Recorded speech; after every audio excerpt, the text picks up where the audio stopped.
Well, hello, Miss JJ. Hey, Natalie, how are you doing today? I am fantastic. We've got another episode of educational resources for our Heroes, Caring for Oh, Heroes campaign. and you know what? Quite we have a fantastic resource to share today. Right. We have Jennifer Jenkins from the Elizabeth Dole Foundation, and wow, we are just Elizabeth, Jennifer, we are so happy to have you on the show to talk about the great things the foundation is doing for veterans and their families, and actually active duty, because you all active duty veterans and their family members and caregivers, you all are hitting it all. Well, I'm honored to join you, a fellow caregiver. It's always good to spend time with others who play in the same dirt as you, if you will. Yes. And yes, the Elizabeth Dole Foundation is proud to serve anyone that is taking care of an active duty service member, Guard, Reserve, veteran. Doesn't matter if your veteran served in World War II or they're still serving right now. It doesn't matter if they're 99 or 19. Mm. And that's my favorite part about the foundation. Oh, I Wow. love that. So I love that a lot of these foundations we work with started because of a caregiver.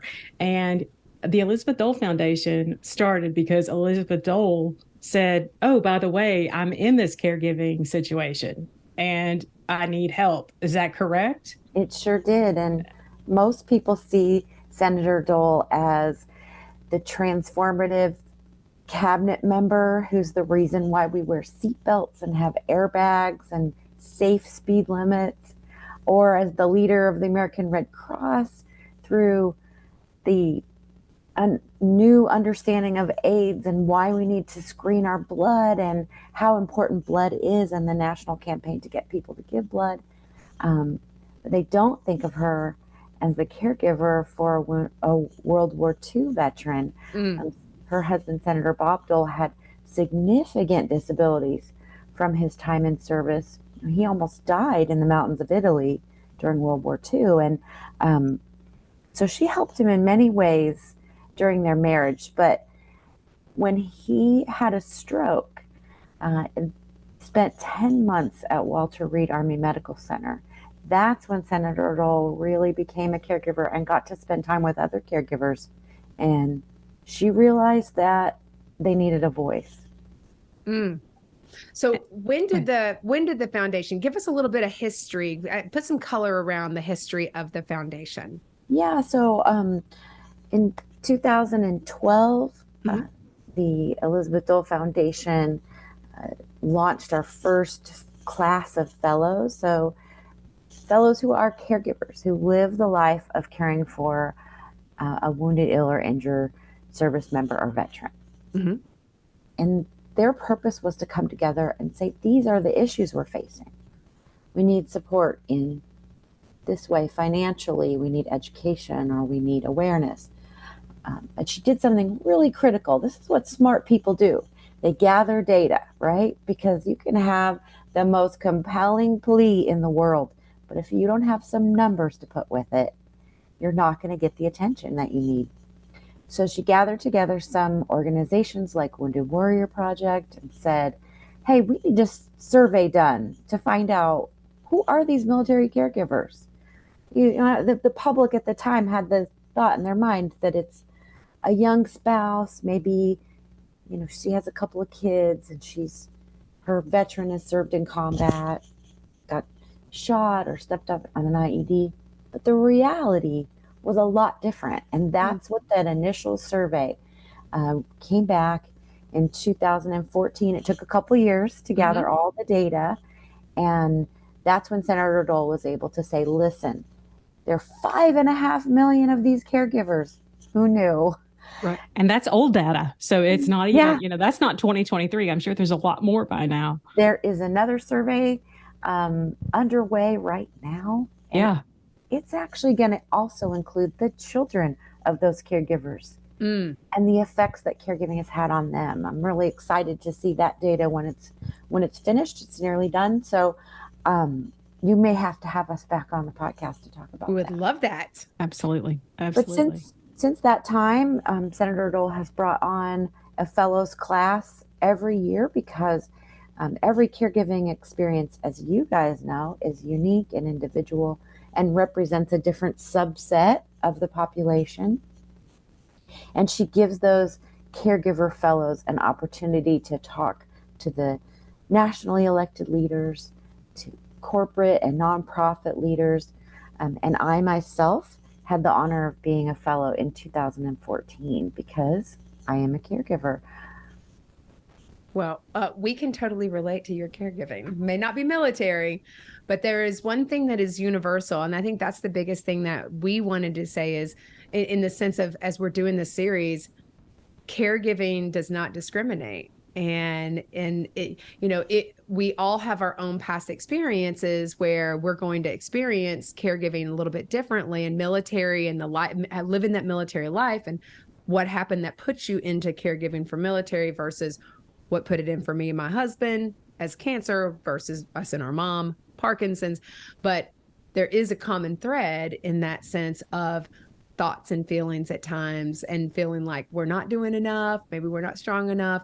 And so I know that the Elizabeth Dole Foundation has created programs to really support, again, active duty veterans, but also the hidden heroes. So could you talk about the programs, especially the Hidden Heroes program? Oh, absolutely. So obviously our oldest program is advocacy itself. Mm-hmm. Senator Dole has been incremental in helping to get legislation passed to educate our lawmakers about what the needs are of the caregivers and giving the caregivers the opportunity to be face to face with those leaders. So I myself have had the chance to speak at the White House, Congress. I never would have dreamed that. Definitely my Mr. Smith goes to Washington moment, to tell people that I'm a sibling caregiver and we have very unique challenges, to say the least, and to be very specific about what those needs are. After all that advocacy started, Senator and her team realized that caregivers need a place to connect, and that hidden heroes, as she defines them, the caregivers of veterans and service members, need their own community and their own place to network because we have very unique perspective. And we created an online support community, a safe place for caregivers to learn from one another, to vent, to share wins, to talk about losses. And that program, the Hidden Heroes Caregiver Community, is very near and dear to my heart. And it's really integrated with our cities and counties program, because those community-based programs can bring in the virtual community members. So I might need to talk to somebody on Saturday night virtually about what I'm going through. And that person could be in Hawaii, they could be in Germany, but then also being able to go to downtown Indianapolis to a caregiver event is important too. It's important to have those connections virtually, but also to do some face-to-face. We can't just isolate in our caregiving worlds. Several other programs that have been hugely impactful. A HOPE grant program for emergency financial services, teaching financial readiness and end-of-life planning to caregivers, not just for their loved ones, but for themselves, which is very important. A lot of times we forget that we have to take care of ourselves first. And many other programs. It's the dynamic nature of the foundation that I love so much. So what worked 10 years ago may not fit what's needed today. And Senator and her team are really understanding that sometimes you have to shift gears. Yeah, I think it's really important to point out who qualifies to work with the Elizabeth Dole Foundation. Like, who do I have to be? Who can join up with the Hidden Heroes? Well, you don't just have to care for somebody with a Purple Heart. I do. My brother has a Purple Heart. He was wounded in combat. But you might also care for a service member that experienced invisible wounds. Maybe military sexual trauma, maybe anxiety, depression. So even traumatic brain injury can happen from the result of a car accident or a training accident. And so I always want to make sure people understand that it doesn't matter if you're caring for a 19-year-old who got hurt in boot camp, or if your loved one is 99 and served in World War II, and got hurt in combat and has a Bronze Star. And they call it a fruit salad when they have all the medals on their uniform. I've never heard of that. I like that, a fruit salad. Yeah, not everybody. Some people just have one piece of fruit. That's okay. Okay, that's funny. Heroes is for them too. It's for everybody. Wounded, ill, injured. Maybe they have Parkinson's or Alzheimer's. Yeah. It doesn't matter if they're registered with the VA.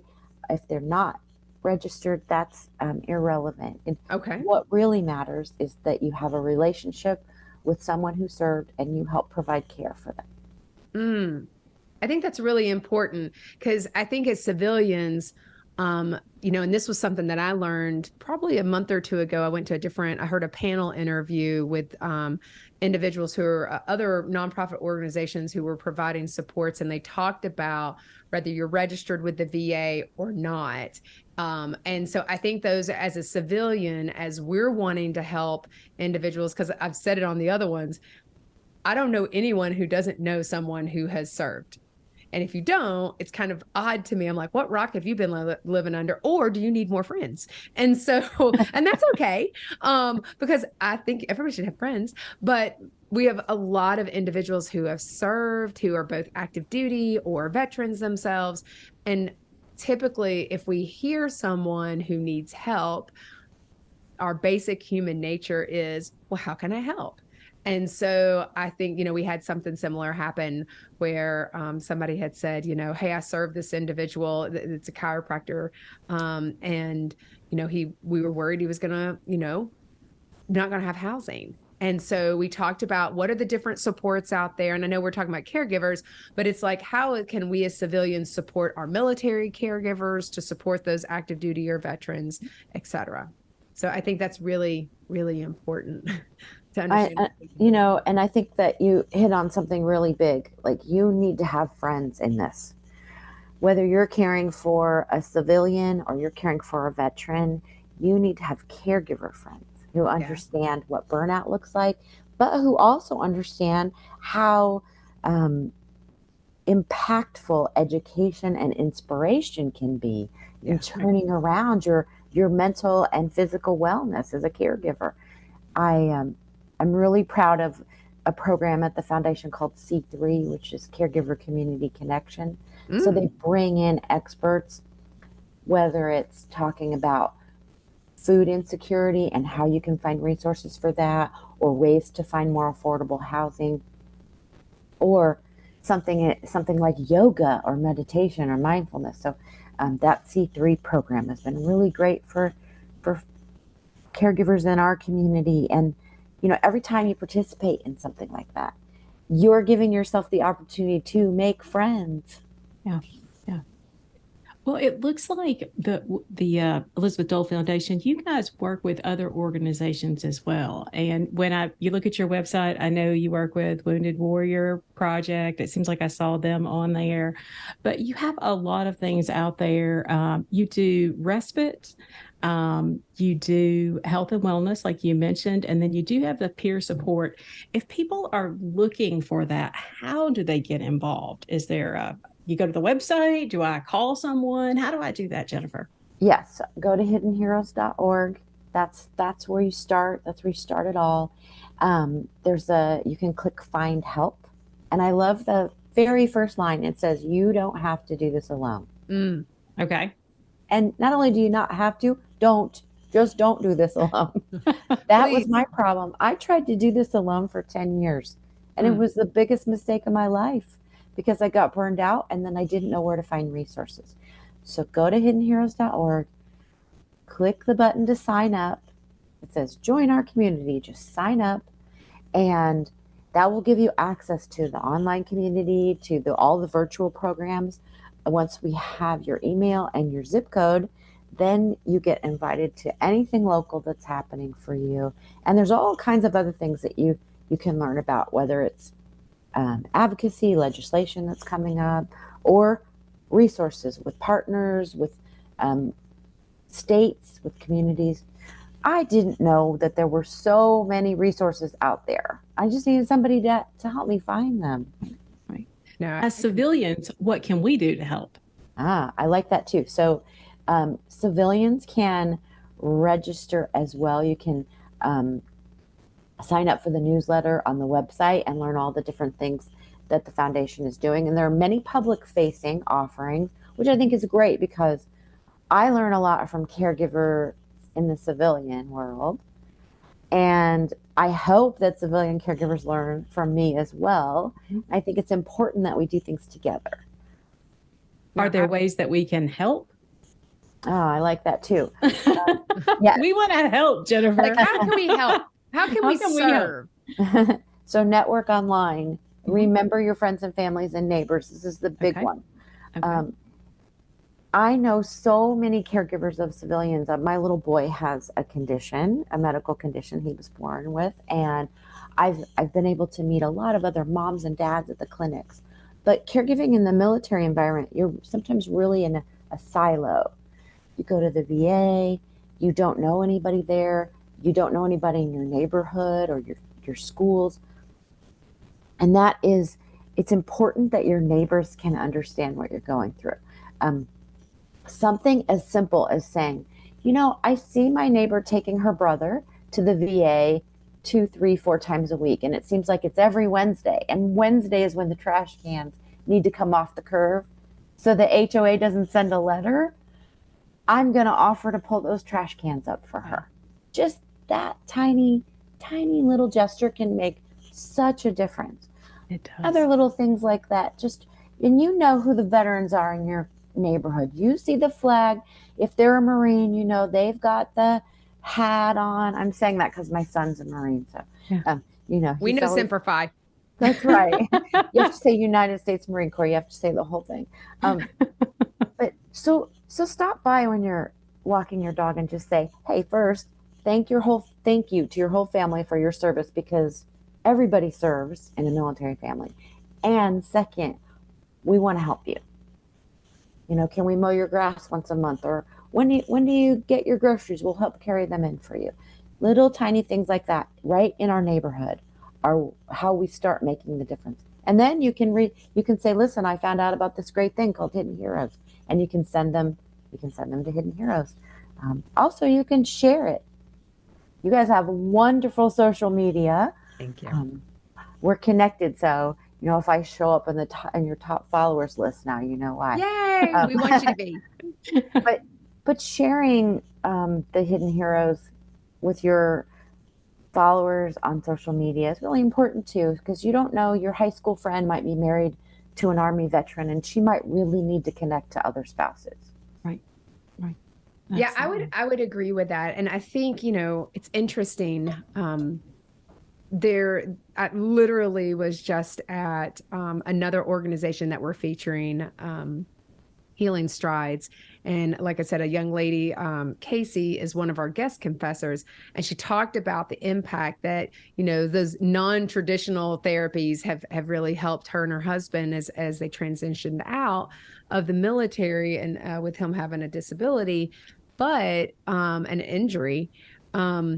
She talked about how exactly what you said, that it's really hard. You have all these services while you're in the military, but when you transition out, it's the community is different. And it's not that it's like, oh, we're not going to give you these things. But I mean, our younger sister was a part of she was the Air Force. Her husband was Air Force. Her ex-husband was Air Force. And so you have all these supports. You get to a new base. All the ladies or the spouses come and say, here you go. This is where you go to the doctor. This is where you go to this.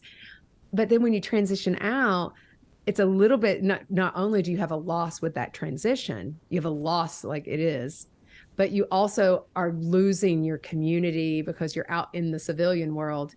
And, I think the more that, we can help people find each other and these supports like this, I think as a civilian, I'm like, hey, did you know that, I found this out about Wounded Warrior. I found this out about Elizabeth Dole. I think there's a lot of people who may feel overwhelmed with that transition or may have not just gotten connected.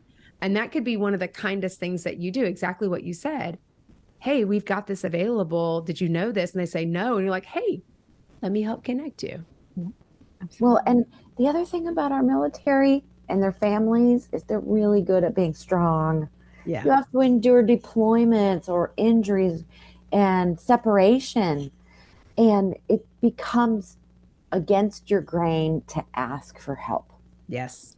And then when you get isolated after you leave the military, you don't stop having that mentality, and it can be really difficult. So I think understanding how difficult it is for the military families to ask for help, it's not that they're so prideful or they don't want it or need it. They've just really learned not to be self-sufficient. And so they need a little bit of extra prodding and pushing and suggesting. It's a little softer because the military is a little bit like, it's structured, which aligns with, I love me some structure. But, I think I think it's, the whole idea of it takes a village, regardless of military caregivers or not. It's really that you're not alone. And that's what I hear you saying, that your all's programs and how you partner with other people. So you may not be able to be everyone to, everything to everyone, but you can also help them get connected with other supports to help meet their needs. Yeah, we do individual referrals. Okay. Also, so a caregiver can say, I'm struggling with X, Y, and Z, and a member of our staff will gather some more information and then connect you to the partners that we have who will best fill those gaps. And I always want caregivers to go on the website just to read the stories. Mine's on there, but every single fellow who shared their story has also shared a couple of resources other than the foundation that have helped them. So in my case, it was Wounded Warrior Project and Easter Seals. Another caregiver, may have connected with the Service Dog Organization or the Fisher House. And I think that's always really important too, to say, oh gosh, it sparks ideas. It gives you that inspiration that sometimes you need to get healthier. Yeah. A little nudge. And I think we all learn best by others' experiences. It's a big benefit. So we don't have to learn the hard way, but I can pick up a lot of hints. And I know, Jennifer, you have, and we didn't share this in the beginning, Natalie, but Jennifer has a lot of military experience. Yes, she does. Because it's important to note that she is a caregiver for her brother, who is U.S. Army retired. She is a mother of a United States Marine, and she is the wife of a Navy veteran. She's hitting all the branches, Jay. I'm not going to lie to you. All we're missing is the Air Force and a couple of guards and the Coast Guard. So maybe my little baby will go into Space Force. We're not sure. Still trying to figure out Space Force.